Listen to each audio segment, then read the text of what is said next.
All right, guys, welcome back to the shack. And it's been a long day, guys. I have been grinding, trying to catch up on jobs. Also, trying to learn the new machine that showed up recently with the CNC router. Try to get that thing figured out. Man, as I was out here working today, I get a text from the wife saying I had a package, and it was not one that I was expecting per se. But just to kind of bring you up to speed, guys, recently I got an email from ComMarker saying that they had a 20-watt fiber laser that they wanted me to test out. And we had some exchanges, and I told them that I wouldn't mind doing it. And pretty much they went dark on me. Well, today it shows up. So I didn't really have this planned. I've been in the shop working all day today. I'm soaking wet with sweat. But you know what, guys? I've got to go ahead and get this thing opened up and see what's in there, try to get it connected, and see if I can actually do some work with it. So if that's something you're interested in, if you've been thinking about getting into the small fiber lasers, or if you just want to see what it looks like, then stick around and we're going to get this thing out of the box. It did have a rough trip with UPS. The exterior box was beat up pretty badly, and you can see that there's a dent here where it looks like it wasn't properly handled by UPS, but hopefully they packaged it well enough that nothing inside is going to be damaged. So let's get it out of the box and find out.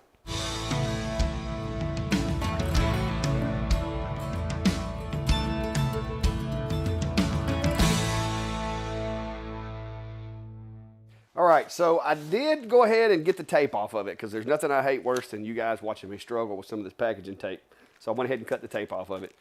This little guy was on the top of it. This looks like some sample materials for the machine, which is good because I had some stuff I was going to order, but I was waiting to get confirmation I was going to be getting a fiber laser before I got it because it's things that I can't do with any of my other machines. So luckily we've got some test pieces. So I'm going to set that over here. It also had a separate box inside the big box, and according to the illustrations, this has something to do with the rotary that they sent me with it as well. Supposedly there's a rotary here somewhere. I opened this, and it's just more or less just a cable box, which appears to be maybe an adapter or some type of controller for the rotary itself. So I'm going to set this over here out of the way. Also, the one thing that I did notice when I opened it up is they kind of went all out. Instead of a plastic ruler, guys, they actually sent me another metal. I got a metal ruler here with it. And it is really hard to find a ruler that has metric numbers on both sides here where I live. So it's got metrics on both sides, and then if you flip it over, it has inches on the other side. That's pretty handy. I'm gonna go ahead and hang that up over here. That will be seeing some use here in the shack. So that was a good little add-in for it. Got the and there's a SanDisk thumb drive in here. I'm guessing there's gonna be some software and stuff on that, so we're gonna want to hang on to that. I'll lay it over here by the computer so we can get to it here in a little bit. And this a cool little binder, and I'm not real sure what the purpose is other than just to hold the paperwork and this black sheet of paper. So, I mean, it's pretty fancy, I gotta say. So, got some documentation in here and thank you cards and stuff. Pretty fancy. So far, the packaging and everything seems very unique. A lot more thought put into it than what I'm accustomed to. So we'll put our paperwork over here to the side as well. I'm gonna have so much stuff off to the side. All right, so good news is, guys, wherever the bump is, okay, the bump is actually in the box over here near where all the small parts are. So that means that even though that may have been a good impact, it should have just hit the loose small parts and not anything big and important. So I'm gonna throw the foam over here out of the way. USB cable, foot pedal. I've heard that foot pedals are handy with fiber lasers because you can basically fire the laser with your foot as you're moving blanks. That's going to be something I'm interested in seeing. And Steve has been showing off his fancy glasses, so I know what these look like, guys. And you know, I usually wear my orange free mascots, but they don't really work with fibers. So, you know, here we go. So that may be this may be my new look. Wow, it brightens everything up. I'm used to the orange. So yeah. your glasses. So you may get to see me wearing some different glasses now. Nice little, I mean, I gotta say, they kind of went the way of Apple with some of their branding and cool little extras they give you. Lens cloth was in there with that. Power cable. I'm guessing that's going to be one of the extra lenses. I have been doing a little bit of research to try to figure out how to work this thing. That looks like that's a knob, possibly the manual focus adjustment knob. That's going to be the part for the standoff. It comes with a standoff so that you can actually hold it over the top of something and engrave it. And judging by the look of the parts, that's going to be the standoff. And it looks like I'm going to need to assemble that before I can use it. All right, next layer of the packaging. It's going to be the arm. This is going to be basically the vertical part of the machine that stands up. Make sure I'm not missing anything, guys. I have missed stuff in packages before. All right. Wrenches, let's see, some wire and some metal discs. Not real sure if those are blanks or if those are part of the product. We'll figure that out along the way. And here is the head of the machine.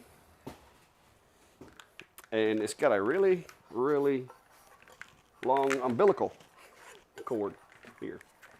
So trying to keep it from getting all twisted and be able to set it down over here. So there's that. And to make sure I don't hurt the laser lens, I'm going to take a piece of this foam and we're going to set it up sideways like this. Let that rest there for a minute.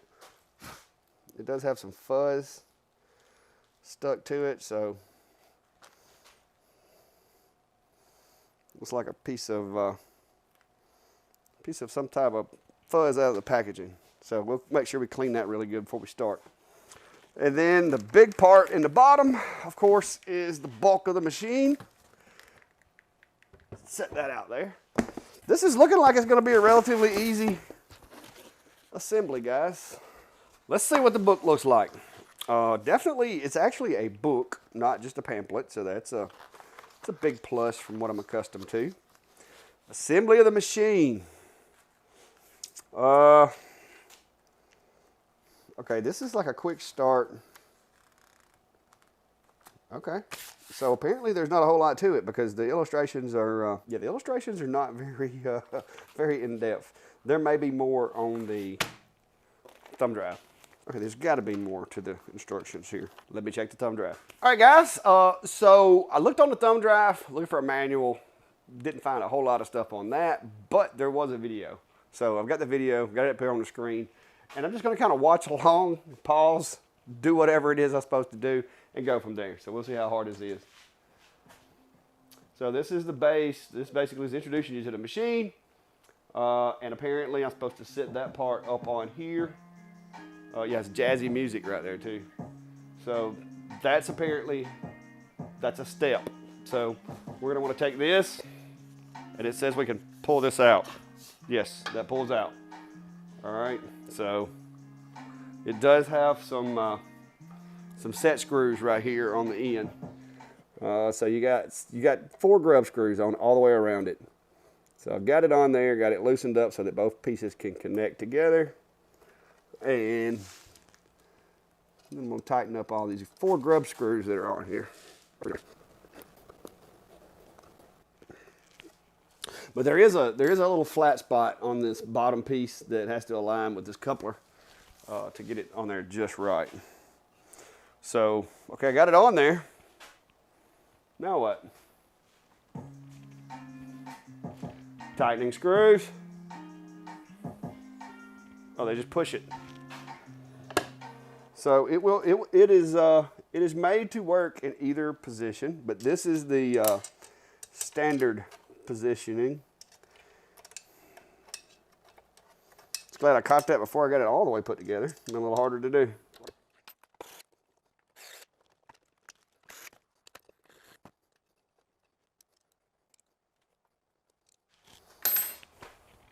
Voila. That looks better, guys. All right, so since we had to back up. It only has 4 screw holes for mounting, so that's good, less confusion. I will be needing some screws. These appear to be the smaller screws.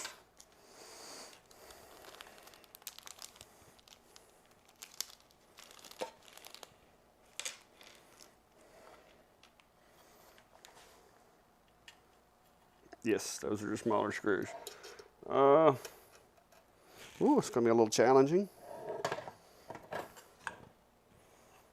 You might want to bring a friend for this part.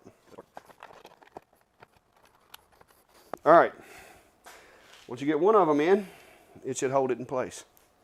So now for the rest of them.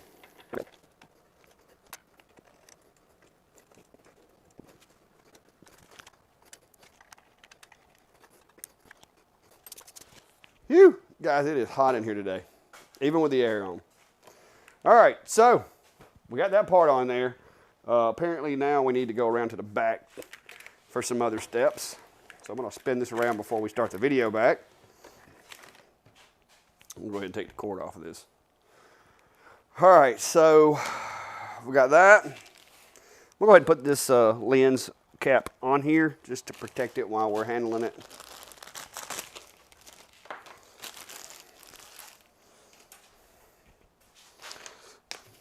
Extra lens. We won't be playing with that just yet, so I'm just going to put it in this nice little zipper bag here and keep it over there.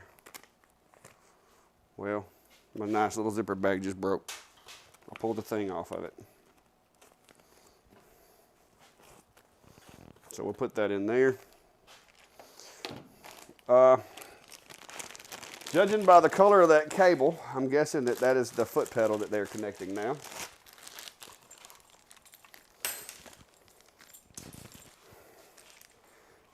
All right, so the foot pedal, yes, it's a 2-pin. You've got a 2-pin and a 5-pin. So shouldn't be any mix-ups there. Plug it in the 2-pin.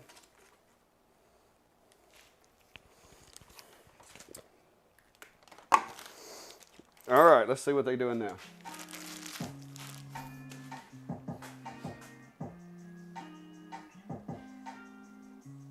Okay, so I guess we're done other than some cable and making sure we don't have the emergency button on. All right, we can put the TV away and get to work. So put the TV away. I'm gonna go ahead and first I'm gonna engage the emergency stopper, make sure it's engaged while I'm doing this since I don't have any eye protection on. I'm gonna go ahead and plug this in. Give it some power here. I think that's all the business back here except for the USB. The USB is just a standard typical cable, nothing fancy about it, same as the diodes use for the most part. The old printer style, USB whatever make they call it, they've made so many. I'm gonna go ahead and plug this guy in right, wait a minute. Yeah, I think it'll find it. Plug that in. They also give you a USB 3 to, well, actually a couple of USB 3 to USB-C adapters. 2 of those in there. So I'll stick those over here in my box. These screws, I'm assuming, are going to be to use the little guides. You've got some plastic acrylic guides, which you could laser cut some more or CNC some more. Hey, there's an idea. So I'm going to keep these over here with the machine. All right, guys. So I was able to get the software set up, and I will say using EasyCAD 2, the setup is very minimal with this machine. There are some videos out there on ComMarker's website that kind of walk you through the process of how to go about that. The software setup with the EasyCAD wasn't difficult, and I will say that having the buttons on the machine to do the framing and to do the firing, that's pretty handy. I haven't got around to using the foot pedal yet because let's face it, guys, I wanted to go ahead and burn some stuff. So I also went ahead and upgraded my license for Lightburn to work with the Galvo lasers as well, because even though I do want to know how to work the EasyCAD 2 software because I think it has its place, And I did find that I can actually build files in Lightburn, export them as a graphic file, and bring them into EasyCAD 2, and then use it for engraving if I want to. So I'm going to be learning that software and trying to figure out the ins and outs of it, because I think to be able to use the pedal for major production stuff, I don't know about setting that up in Lightburn yet. Those are things that I'm going to learn, guys. This is my very first Galvo fiber laser ever. So I'm having to learn those things. So you guys that are pros, you know, if you got tips, feel free to drop tips, but you can hold your sarcasm, because I don't know what I'm doing with this thing yet, okay? I'm learning it. But I went ahead and got the Lightburn license updated. So now Lightburn will work with Galvos. I run into one little hang up when I was setting it up, but luckily my friend Steve has already been through the process. So as a matter of time saving, I just text him and I'm like, hey, what am I missing?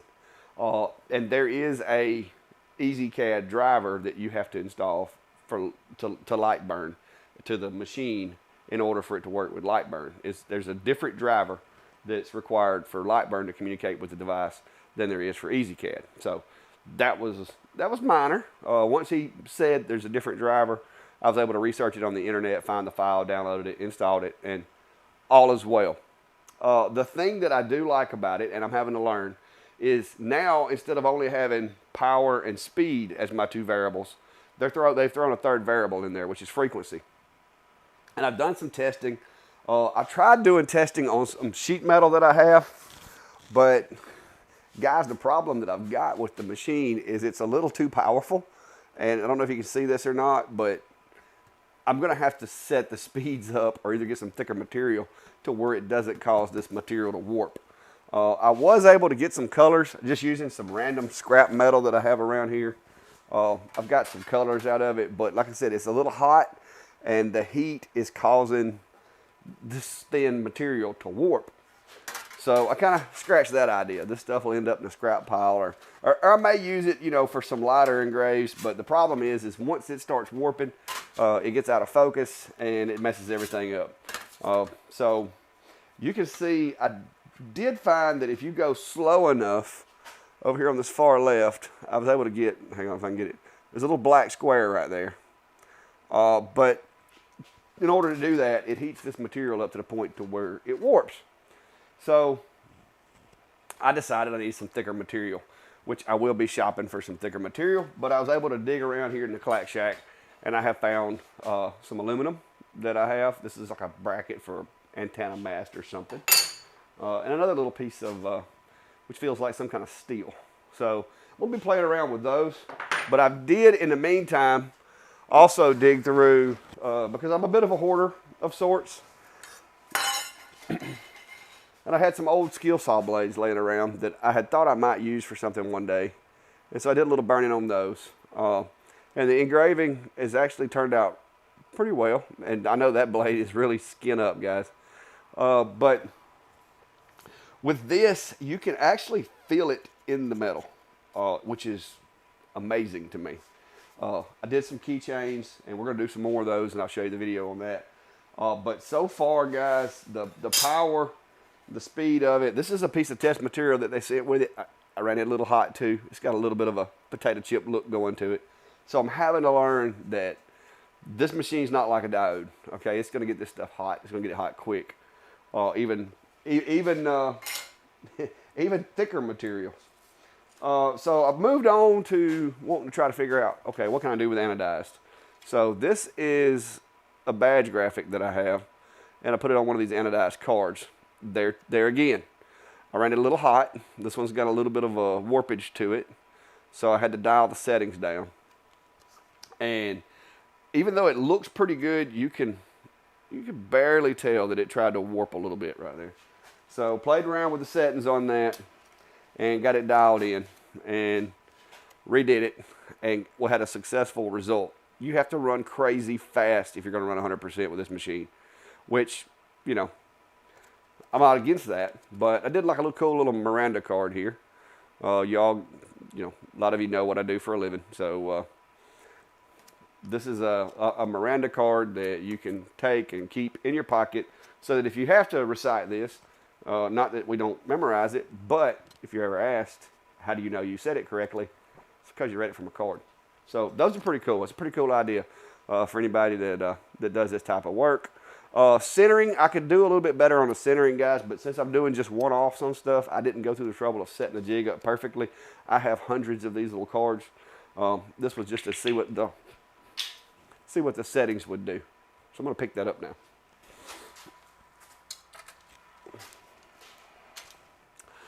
All right, another blank that came with the machine, and I have some of these that I ordered that I use for a diode, and a diode does a pretty good job on them. It just does them a lot slower.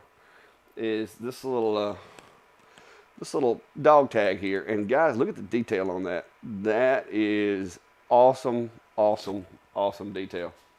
So I did all that last night, playing around with the machine. I apologize for not bringing you guys along, but I was excited. I wanted to try to figure out how to work it, and got a little carried away. Now, I did learn one thing. If you're going to be trying to etch anything that's clear, it will etch it, but put a piece of wood or something underneath it, because this machine will not touch wood. Like, you can run the highest power setting you want. It will not leave a mark on a piece of wood. So I was able to etch a piece of plexiglass, but I inadvertently etched the base of the machine too. So I had to do a little touch-up work this morning with some spray paint. But we got that touched up, and I'm sure it won't be the last time that something gets a hold to it. And I've got a little business card on there now. And what my plan is I have this little device right here that I will be engraving. I want to put the Gadsden flag, the Don't Tread on Me, on this, because it would match the other part of this, because it has it on it also. So I've run a couple of test burns with the file just to see what kind of resolution I can get out of it. And then we're going to move over to doing this and see how that turns out. So give me just a minute to get it set up. All right, guys. First off, if you start to do any of these, make sure there's nothing inside there, just in case. Just word to the wise. You don't want any accidents. So I'm going to run this engrave here on this little business card material. I'm going to move the camera down a little bit so you can see. I also have the GoPro over here, and I've got it set up to where it can watch it as well, and I'll try to drop that up here in just a minute as well. So we're going to go ahead, and I'm going to get the camera ready, and we're going to run this real quick. This is going to be 2,000 millimeters per second, 100% output, running 600 LPI with a frequency of 5, which that may be a little bit of a deep dig, but I'm not sure about the coding on this device, so I'm gonna use the 5 as my frequency just to see how this goes. The frequency does determine how it affects the material, so that's something I'm having to learn. So here we go. Let's see what it looks like on the card. All right, I've got it set to frame, but I've got it. There's several options in Lightburn. This option seems to be the best, especially if you're trying to position it on an odd-shaped object. This actually, it outlines the object itself. You have also, you can do bounds, which basically just makes a square around the area in which it's going to engrave. And you have hull, which kind of gives you this weird little shape to show. And then my favorite one is contour, because it actually shows you where the burn is going to be. And I think that was kind of cool. So here we go. Go ahead and start this up.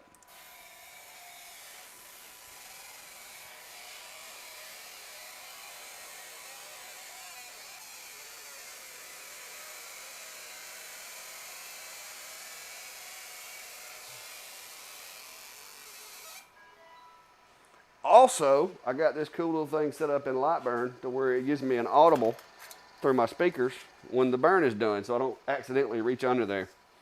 But there's the results, guys, if I can get it to focus on this. So as you can see, it's a little hot because you just kind of dimpled it a little bit, but this is a lot thinner material than what we'll be using here. So I want to do this on both sides, and I want it visible. So I'm going to have to kind of go down toward the bottom here. And I'm just going to there's some numbers here that I don't want to mess up, and on this side that I don't want to mess up. So I'm going to go just above the numbers that are already on there. Set that up right there, the way you focus it. And I will tell you this too, these things are really finicky about focus. If it's out of focus, it's not doing nothing. So I'm going to have to raise the laser head up to accommodate the new focus. It's got a little cool button. There's a couple of dots that once those two dots are more or less touching, as close as you can get them, it's in focus. So here we go. Let's try this again.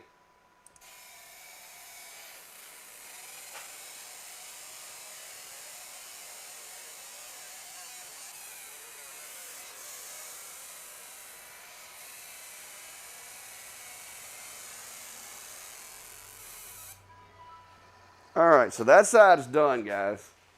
Check it out. That's awesome. And I did it right above where the stamped letters is. It says Made in USA. And it turns the finish white, which is cool. I did not try to go down deep enough to get into the metal. I just more or less wanted to mark the coating on these. So we'll get this one lined up right above the text because I don't want to mess with my text. And here we go.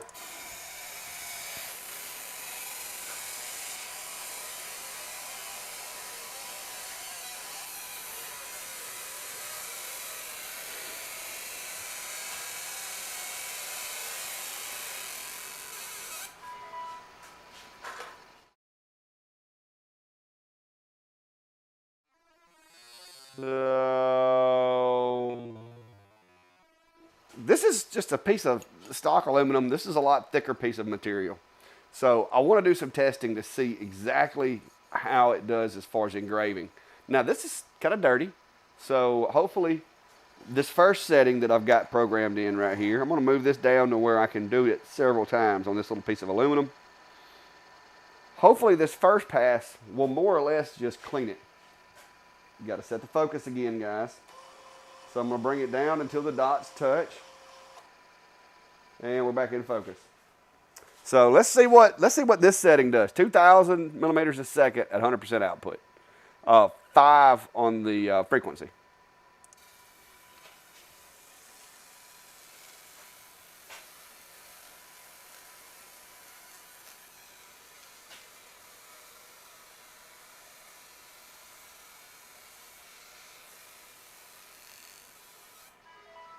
Now, the one thing that I have learned, guys, is the frequency does make a difference, and the passes, you can run multiple passes if you want to really dig into the material. And as you can see, I kind of got a white, just like a white image with that. So I'm going to move up above that. I'm going to tune the settings in a little bit to try to actually make it engrave and dig down into the metal a little bit.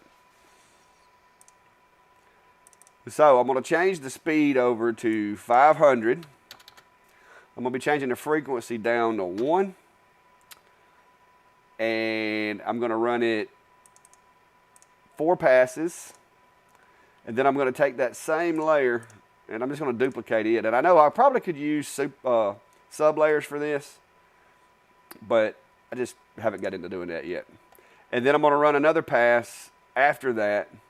1 pass at 3,000 millimeters per second at 50% power with a frequency of 20, and that's going to kind of be my polishing pass. So here we go.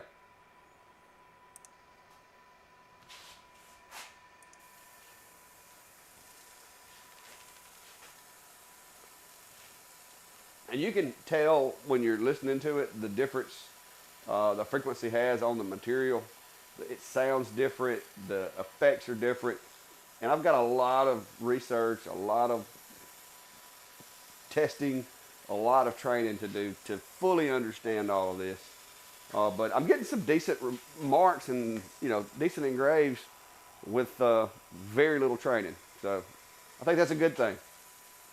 So I just got this in yesterday, so it's I've just been more or less just cramming fiber laser information, trying to figure out exactly how to do this. And I am running crosshatch.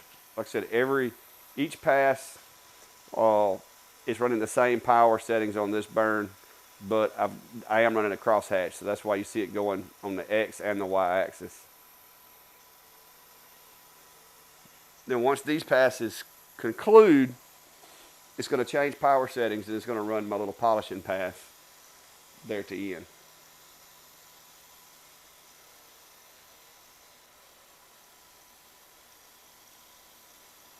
And you should be able to tell a significant difference in the speed.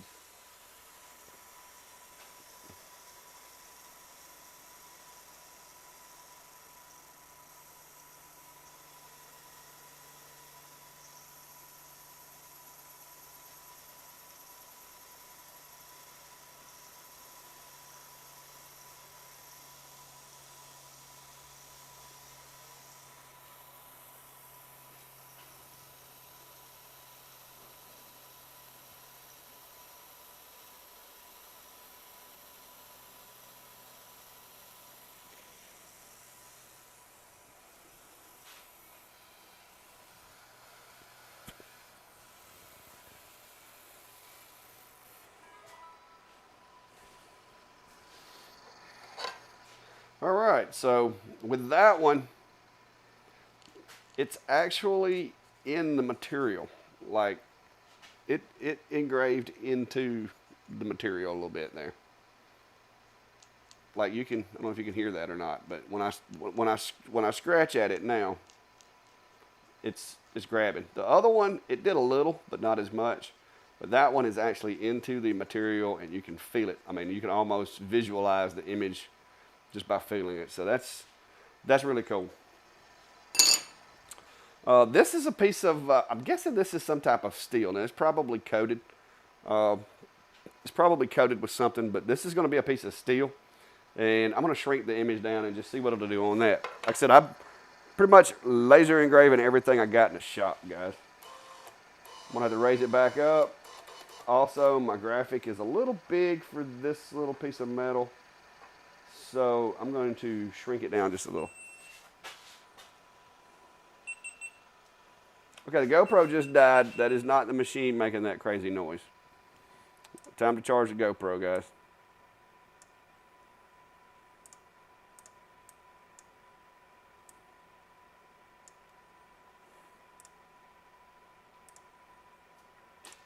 All right, so framing it out.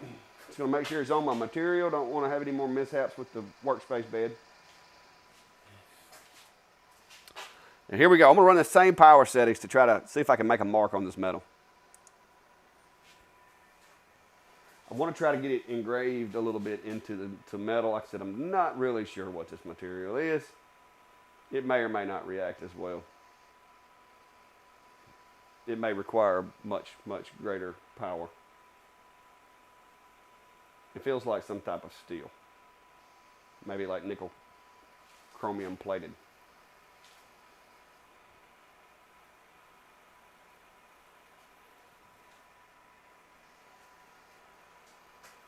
And I will tell you too, sometimes that last pass that kind of buffs it will actually clean the engrave. So it may be black when you make the first couple of passes, but then that final engrave will end up cleaning it off so you can't really see the mark. It did engrave it. However, this material is much harder than the aluminum. So I would need to run a lot more passes, slow it down to get a deeper burn. So I'll flip it over to this side and change some parameters here. I'm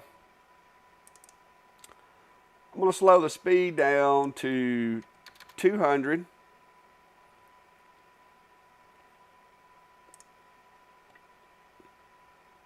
And go with that. I'm going to turn off the little polishing round to see if that makes it, see if it stays dark this time.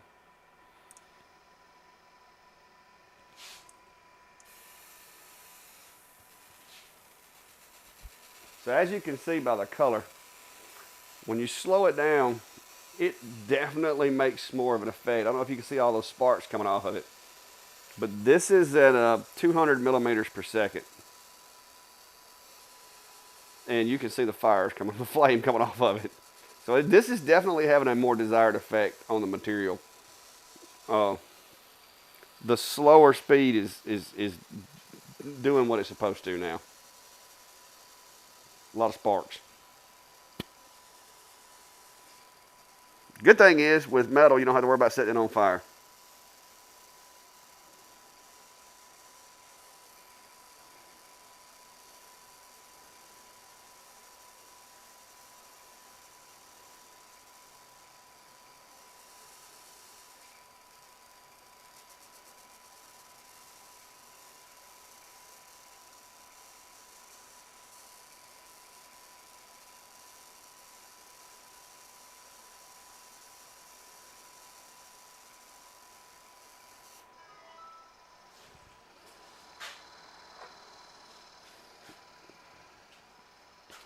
Now, without that cleaning pass, uh, this one kind of turned if I can get it to focus. This one has more of a brown color to it, but it is definitely in the metal more. And this part of the metal had been machined as well, had a smoother surface, so that could have contributed to why it burned a little different as well. A lot of variables, but that's not coming off there, guys. I mean, you can do what you want with that. That's not going anywhere. That is on there. So if I run those same settings, this is the aluminum that we did earlier, where it faintly marked here. So if I run those same settings, doing that same design on the aluminum, let's see what happens. I will run the cleanup pass on this one, just to make sure it smooths it out.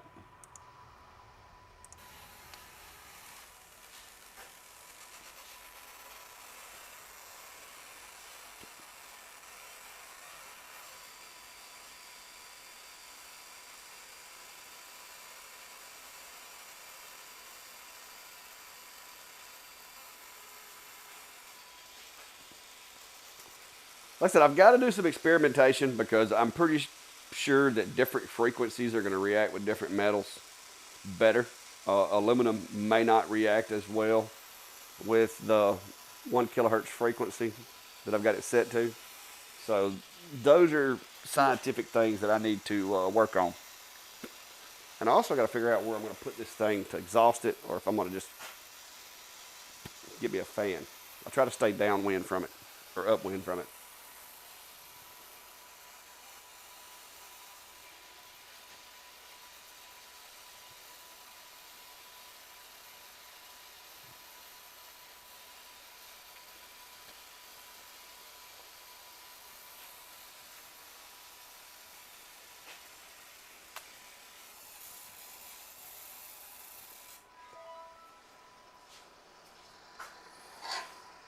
All right, with those settings, and I'll try to go back and get do a little better pictures here in a minute. It actually did mark into the material. You can strike a match on it now. So, all right, guys. So, like I said, total noob at this. I've got to do a lot more research. I've got to do a lot more figuring out how frequencies correlate with power and all that to get the desired effect. I've got to get some more materials. I mean, I've been picking through my scrap bin trying to find stuff to engrave. I've engraved a crescent wrench, a hammer, all kinds of things.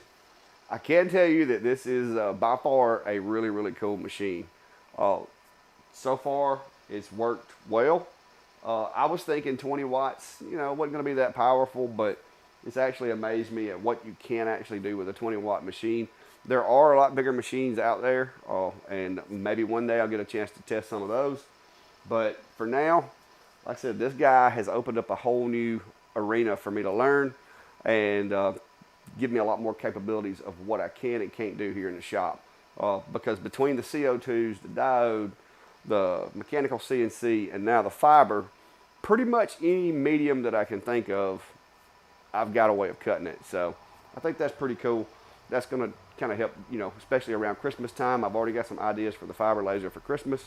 So we're going to try to get into that and see what comes up, guys. But I hope the video was enjoyable.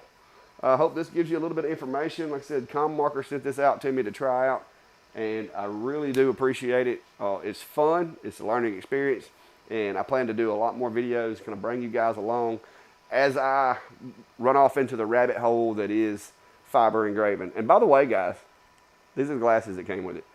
So they're not the green ones that you typically get, but they're pretty cool. They fit a lot like my other ones. So appreciate the glasses. But until next time, guys, I'm going to get busy. Got some jobs to do. Got to get the CNC rolling. Got some stove covers I got to finish. I'm going to be playing with this today. So I'm going to get to doing that, and maybe in the next week or so I can do another follow-up video. Maybe even walk you through some of the software stuff once I make sure I've got it all figured out, because right now it's working, but there could be some things that I need to go back and fix. So once I have a chance to polish through all that, I'll keep you guys updated. And if you have any questions, feel free to drop that down in the comment below. And be sure to hit that like button. And if you hadn't already, subscribe. So thanks. And until next time, guys, be safe. Have a good day.